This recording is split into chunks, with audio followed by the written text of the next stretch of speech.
Hello beautiful people, how are you doing today? I hope you're good. Let's make this rich chin chin. You will need to save this recipe, and here in my bowl I added in all-purpose flour. I like to sift in my flour, and if there are any particles in the flour, you get it out. And I brought in baking powder. I also brought in salt, and I'm going to grate half nutmeg. Nutmeg gives a very unique flavor to your chin chin recipe, and I'm going to mix this to combine properly, for all the dry ingredients to combine properly. I also brought in the sugar. You can use the quantity of sugar that appeals to you, and we'll also mix this in. And now I brought in butter, and I've washed my hands. We are going to mix this butter into the dry ingredients. We'll keep mixing it till it gets like this, gets crumbly. I'll set that aside, and here I have 4 whole eggs. We're going to whisk this properly. I'm back to the flour and our dry ingredients. I'll make a well and I'll pour in the egg. I also brought in evaporated milk. I found out that evaporated milk works better for chin chin, but you can use any milk available to you. And we'll mix all this in. I'll first use my spatula, then I came in with my hands. We are going to mix it till we get it to a point like this, and I'll transfer it to my work table, and we're going to bring it together. Just need it a little bit for everything to come together, and I'll bring it back into my bowl, and I'll cover this to rest for 10 minutes.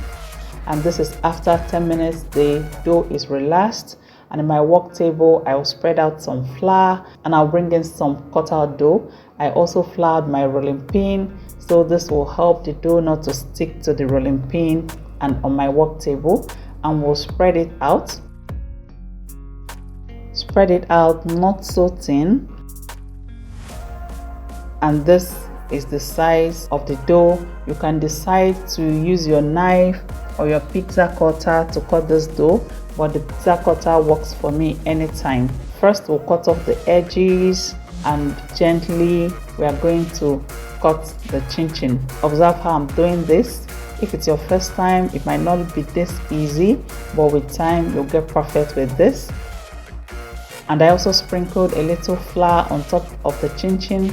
This will help it not to stick, but not too much flour so that your oil wouldn't foam. I already have my pan on heat with vegetable oil.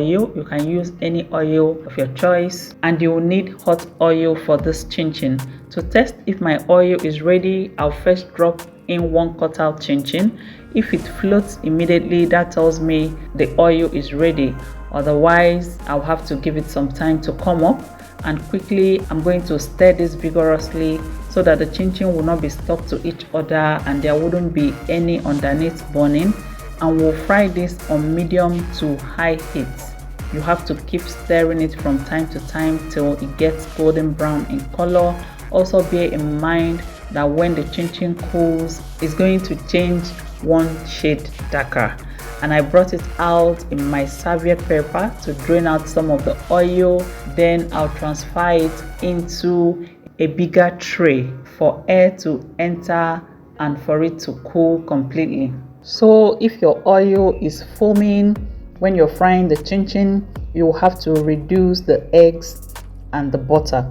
These two, and adding a lot of flour to the cut out dough, contributes to the oil foaming when you're making your chin chin. Always bear this in mind. I hope this video was helpful to you, and these are all our very crunchy chin chin. Crunchy on the outside and very soft inside. Remember, at Glory Homemaker, we give you value for your time. Thank you for watching, and see you in my next video.